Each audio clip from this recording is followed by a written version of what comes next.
हो जा जा के कहाँ मिन्नत फरियाद करोगे, लो हमने तुम्हें दिल दिया क्या याद करोगे, क्या याद करोगे, क्या याद करोगे। हेलो दोस्तों, हम लोग रंजन, आप सभी का स्वागत है आपके YouTube channel Ranjan Arya study point पे। आज देखिए हम लोग पढ़ेंगे बहुपद। पिछले क्लास में हम लोग क्लास 11th का फार्मूला को देखे थे। अगर आप लोग उस वीडियो को नहीं देखें तो लिंक आपको डिस्क्रिप्शन में मिल जाएगा। बहुत ही बेहतरीन तरीके से क्लास 11th का फार्मूला को एकदम डिस्कस किए थे। अगर नहीं देखें तो आपसे गुजारिश है, कृपया उस वीडियो को ज़रूर देख लीजिएगा, आपको बहुत ही फ़ायदा करेगा उस वीडियो। बस आज के लिए आज देखिए बहुपद हम लोग पढ़ेंगे, एकदम जीरो लेवल से बहुपद पढ़ेंगे, एकदम जीरो लेवल से, कि आपका डायरेक्ट दिमाग में क्रैक हो जाएगा। हाँ, एकदम कोई भी चैप्टर पढ़िए, सबसे पहले जानिए उसका थ्योरी, क्योंकि बेसिक चीज़ थ्योरी नहीं जानिएगा तो आपसे आगे कोई भी सोल्व कीजिएगा आपसे नहीं हो पाएगा। इसलिए कोई भी चैप्टर पढ़िए, उसका बेसिक लेवल जानना बहुत ज़रूरी है। बेसिक से पढ़िएगा, आगे पढ़ने में मज़ा आएगा। इसलिए चलिए आज स्टार्ट करते हैं। बहुपद, बहुपद इंग्लिश में इसे क्या कहते हैं? पोलिनोमियल। पोलिनोमियल। देखिए हम लोग आज पढ़ेंगे बहुपद। क्या पढ़ेंगे? बहुपद का मतलब समझिए पहले। बहु का मतलब होता है सास बहू वाला, नहीं समझिएगा। हाँ, सास बहू। बहु का मतलब होता है बहुत, और पद को इंग्लिश में टर्म कहते हैं। क्या कहते हैं? टर्म, टुकड़ा। क्या कहते हैं? टुकड़ा, जिसमें बहुत सारे टुकड़े मिलकर बनता है, उसे हम बहुपद कहते हैं। क्या कहते हैं? बहुपद कहते हैं। देखिए बहुपद, पहले संख्या समझिए। बहुपद जो है दो संख्याओं से मिलकर बना है। पहला चर संख्या और दूसरा अचर संख्या। देखिए चर संख्या और अचर संख्या किसे कहते हैं? चर का मतलब होता है चलना, जब चलेंगे हम तो रास्ता बदलेगा। और अचर का मतलब होता है ना चले, और जब चलबे नहीं करेगा, हम यहाँ पर खड़ी हैं, जब यहाँ से यहाँ चलेंगे तो रास्ता बदलेगा, बदलेगा नहीं, चलेगा तो बदलेगा, और नहीं चलेगा तो बदलेगा। तब देखिए चर और अचर, चर और अचर किसे कहते हैं? चर होता है एक्स वाई जेड, इस तरह से हो जाएगा आपका अल्फ़ाबेट। चरेगा तो एक्स और वाई का मान हमेशा बदलेगा। अब देखिए अचर में जैसे आ गया 1 2 रियल नंबर, ये सब आ गया, इस सब संख्या। समझ इन बात को? चलेगा तो बदलेगा एक्स और वाई का मान, और यहाँ हो गया अचर।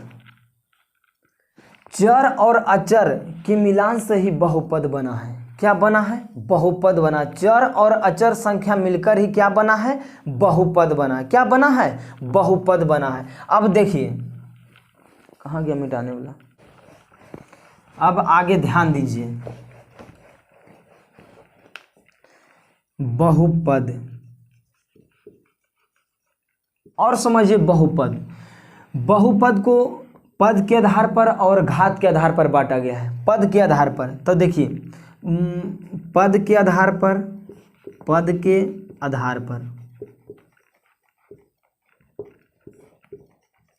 जितना बताएंगे बहुपद से, उससे आपको एक क्वेश्चन बाहर नहीं मिलेगा। और आज बता रहे हैं थ्योरी इसका, कल आपको 30 ऑब्जेक्टिव मिलेगा, 30 या 35 ऑब्जेक्टिव मिलेगा इसका। इसी टाइप का टोटल आपका बहुपद से ऑब्जेक्टिव रहेगा, और उससे बाहर आपको पॉलिटेक्निक में एक भी क्वेश्चन देखने को नहीं मिलेगा। हाँ, एक भी क्वेश्चन बाहर आपको नहीं मिलेगा, इसलिए आप लोग वीडियो में कंटिन्यू बने रहिएगा।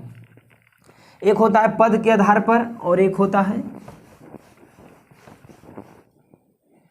घात के आधार पर। घात के आधार पर समझिएगा। पद, देखिए पद किसे कहते हैं? जैसे हो गया 2x 4x 3x, ये सब क्या है? एक पदीय है। इसे क्या कहते हैं? एक पदीय कहते हैं। एक पदीय। 2x 4x 3x ये सब क्या हो गया, एक चर संख्या और एक अचर संख्या मिलकर ही बहुपद बनता है। एक चर संख्या और एक अचर संख्या मिलकर ही क्या बनता है, बहुपद बनता है। तो ये देखिए 2x क्या है, एक पदीय है, ये भी क्या है, एक पदीय, ये भी क्या है, एक पदीय है। अब देखिए द्विपदीय रहेगा तो क्या हो जाएगा, x जैसे रह गया x प्लस 2y प्लस 3, इस तरह से क्या हो गया, द्विपदीय हो गया। एक पद द्विपद, इसे क्या कहते हैं, द्विपदीय कहते हैं। अब देखिए यहाँ अगर 3 पद रहेगा तो इसी प्रकार हो जाएगा x plus 2x plus 3x, इस तरह से हो जाएगा, रहेगा 4y प्लस 3y प्लस 2, इस तरह से क्या हो जाएगा, ये हो जाएगा त्रिपदीय। अब देखिए घात के आधार पर देखिए जैसे लिखा हुआ है x, तो इस पर घात कुछ नहीं तो कितना है, 1 है। जैसे कोई भी चर संख्या लिखा हुआ x है, y है, z है, इस पर घात कितना है, 1 है। इस पर घात कितना है, नहीं कुछ तो कितना रहता है, 1 रहता है। ये तो सभी लोग जानते हैं, नहीं जानते हैं। इसके आगे इसके ऊपर नहीं कुछ है तो कितना, 1 घात है। और इस तरह से रहेगा x square, y square, z square, ये सब कितना है, द्विघातीय है। इसी को तो कहते हैं द्विघातीय, 2 घात है, 2 घात है, 2 घात है, इसी को क्या कहते हैं, द्विघातीय कहते हैं। आइए अब समझते हैं, ये सब बेसिक चीज़ है, जानना बहुत जरूरी है। समझ इन बात को, ये सब जानना बहुत जरूरी है। ये सब नहीं जानिएगा तो आगे आपको समझ में नहीं आएगा।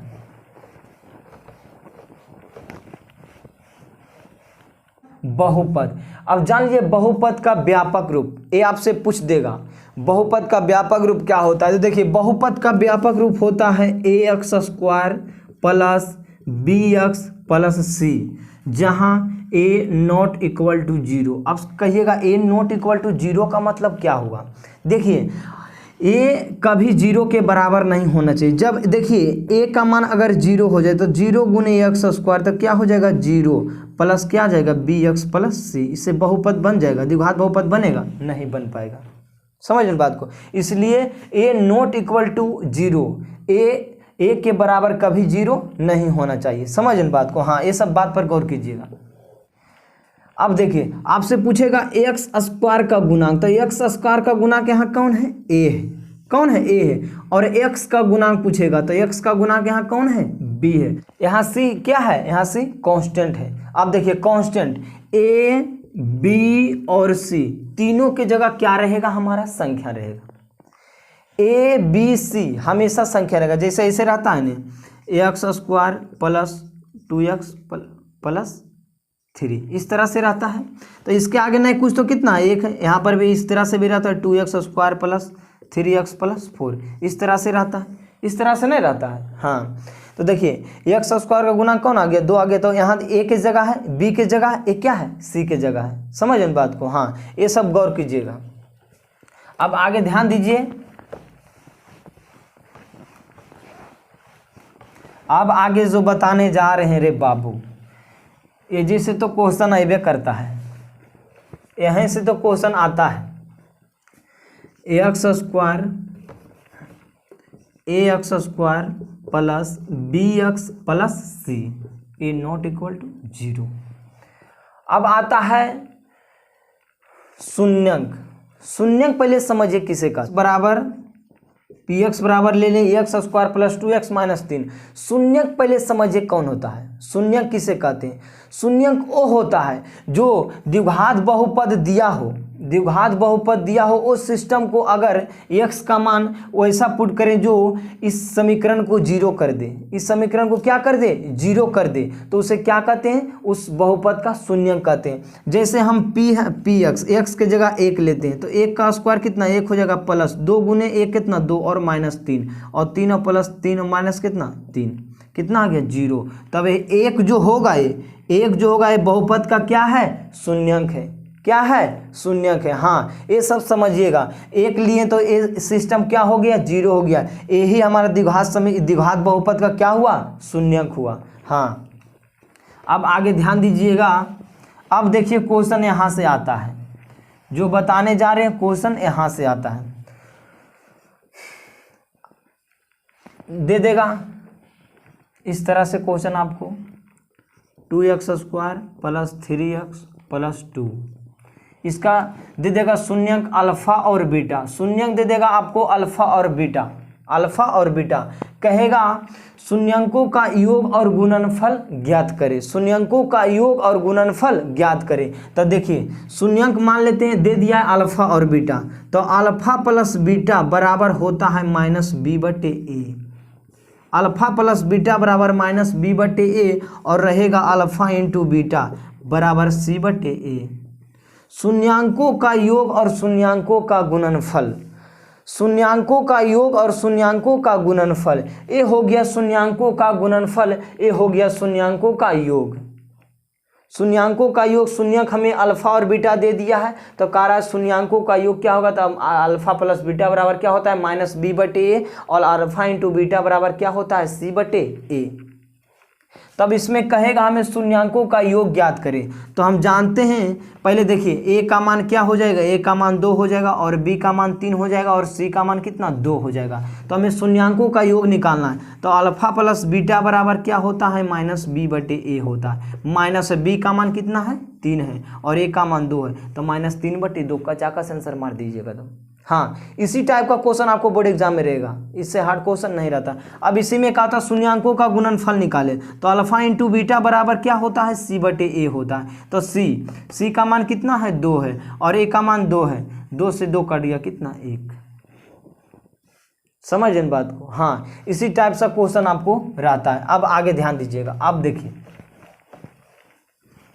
अब जो बताने जा रहे हैं, इस टाइप का क्वेश्चन भी आपके बोर्ड एग्जाम मतलब पॉलिटेक्निक में पूछता है। देखिए कैसे पूछता है, दे देगा शून्यांकों का योग और शून्यांकों का गुणनफल हमें दे देगा। देखिए शून्यांकों का योग अल्फा प्लस बीटा, और शून्यांकों का गुणनफल दे दिया आपको, मान लिया 3। शून्यांकों का योग और शून्यांकों का गुणनफल दे दिया, तो आपसे कहेगा द्विघात बहुपद ज्ञात कीजिए। तब देखिए द्विघात बहुपद, द्विघात बहुपद पी एक्स बराबर होता है X square minus alpha plus beta into x plus alpha into beta. आप लोग 10th क्लास में पढ़े होंगे और हम भी पढ़ाए हैं, पढ़े होंगे आप लोग और हम भी पढ़ाए, बहुत ही बारीकी से बताए थे, एक बार नहीं 10-10 बार 20-20 बार बताए थे। तब देखिए एक्स स्क्वायर है माइनस है अल्फा प्लस बीटा का मान कितना है 2 है, एक्स है प्लस अल्फा इंटू बीटा का मान कितना है 3 है। अब ध्यान दीजिएगा x square minus 2x plus 3, यही आपका आंसर हो जाएगा। ऑप्शन में दे देगा, ए ऑप्शन में रहेगा, और ऑप्शन में दे देगा x square plus 2x plus 3, और ऑप्शन में दे देगा एक्स स्क्वायर माइनस 2x और माइनस 3 दे देगा। इस टाइप से आपको दे देगा। आपको फार्मूला याद रहेगा, कचाका से एकदम मार दीजिएगा, एकदम हाँ एकदम मार देना एकदम कचाका से। X square minus alpha plus beta into x plus alpha into beta, रट जाना x square minus alpha plus beta into x plus alpha into beta, confirm एकदम 1 नंबर आपसे। शून्यांकों का योग, शून्यांकों का गुणनफल, उस टाइप का क्वेश्चन जो बताएं पिछला बार वो पूछ सकता है, नहीं तो इस टाइप का क्वेश्चन। 2 में से एक आपका बोर्ड एग्जाम वहाँ एकदम छपा हुआ है पॉलिटेक्निक में। हाँ, पॉलिटेक्निक दे करके आए हैं, हमको पता है कैसे क्वेश्चन पूछता है, क्या पूछता है नहीं पूछता, ये सब हमको पता है, समझ इन बात को। हाँ, अब एक और होता है इसमें, और क्या होता है बता रहे हैं, ध्यान दीजिएगा। त्रिघातीय बहुपद होता है। क्या होता है? त्रिघातीय, त्रिघातीय, त्रिघातीय बहुपद का व्यापक रूप जान लीजिए क्या होता है। ax cube plus B X square plus C X plus D. हाँ बउआ, ये भी पूछ सकता है आपको, व्यापक रूप भी पूछ सकता है, समझ इन बात को। त्रिघातीय बहुपद का व्यापक रूप क्या होता है? ऑप्शन में दे देगा ax cube plus B X square plus C X plus D, option में दे देगा ax cube plus B X square देगा plus C X minus D दे देगा। तो आपको याद रहेगा, तो कचाका से नहीं मार दीजिएगा, सुई दिया रंग दीजिए, समझ इन बात को। इस टाइप का क्वेश्चन रहता है। और इसमें पूछेगा ऐसे पूछेगा alpha plus beta plus gamma, समझ इन बात को। Alpha plus beta plus gamma बराबर माइनस बी बटे ए होता है, ठीक। और पूछेगा alpha beta plus beta gamma plus gamma plus gamma alpha बराबर क्या होता है, C/A होता है। और पूछेगा अल्फा बीटा गामा बराबर गामा रहेगा तो -D/A हो जाएगा। हाँ, इतना आपको याद रखना है। अल्फा बीटा प्लस गामा बराबर -B/A, alpha beta beta gamma gamma alpha बराबर C/A, अल्फा बीटा गामा बराबर -D/A। बस रे बउआ, इतना याद रखना है। इतना से ज़्यादा आपको पॉलिटेक्निक में नहीं पूछेगा। 100% सब नहीं देता, हम 101% गारंटी के साथ करें। कल क्वेश्चन कराएंगे, कल ऑब्जेक्टिव क्वेश्चन कराएंगे तो आप देखिएगा, इससे बाहर आपको एक क्वेश्चन भी नहीं देखने को मिलेगा। हाँ, गारंटी के साथ कह रहे हैं कि अगर चैनल से नहीं अभी तक जुड़े हैं तो चैनल से ज़रूर जुड़ जाइए, चैनल को सब्सक्राइब कर लीजिए। और ग्रुप में आपको लिंक डिस्क्रिप्शन में ग्रुप टेलीग्राम का ग्रुप का लिंक मिल जाएगा और व्हाट्सअप का लिंक भी मिल जाएगा, आप ज़रूर ज्वाइन हो जाइएगा। बताएंगे, कल बताएंगे ऑब्जेक्टिव, उसका PDF भी देंगे। जैसे 30 या 35 क्वेश्चन कराएं ऑब्जेक्टिव मैथ का तो उसका PDF भी आपको मिलेगा। हाँ, PDF के अनुसार PDF को देख देख कर बनाइए, एकदम कचाका से एकदम आपकी पॉलिटेक्निक पार है। एकदम कन्फर्म रहिए कि अगर सही से अगर ढंग से पढ़ लेते हैं, आपके एग्ज़ाम अभी एग्ज़ाम में 2 महीना बाकी है।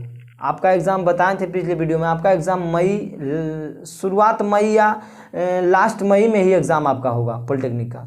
अभी 2-2.5 महीना आपके पास टाइम है, टाइम को व्यर्थ ना कीजिए। मतलब कितना लड़का होगा एग्ज़ाम देकर आराम से घर में जाके सूत गया हुआ, इससे सूत गया जाके। सूतना नहीं है, ज़िंदगी भर तो सूतना है ये है। बस 2 महीना मेहनत करिए, पॉलिटेक्निक हो जाएगा, बढ़िया ब्रांच ले लीजिए, दम आराम से 3 साल दम बिताइए। बस आज के लिए इतना ही, मिलते हैं फिर अगले वीडियो में। अगले वीडियो में आपको ऑब्जेक्टिव का सॉल्यूशन देंगे। Thank you, best of luck, पढ़ते रहिए घर पे।